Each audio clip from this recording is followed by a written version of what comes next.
يا أيها الذين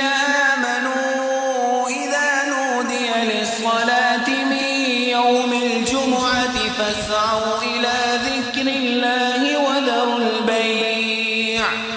ذلكم خير لكم إن كنتم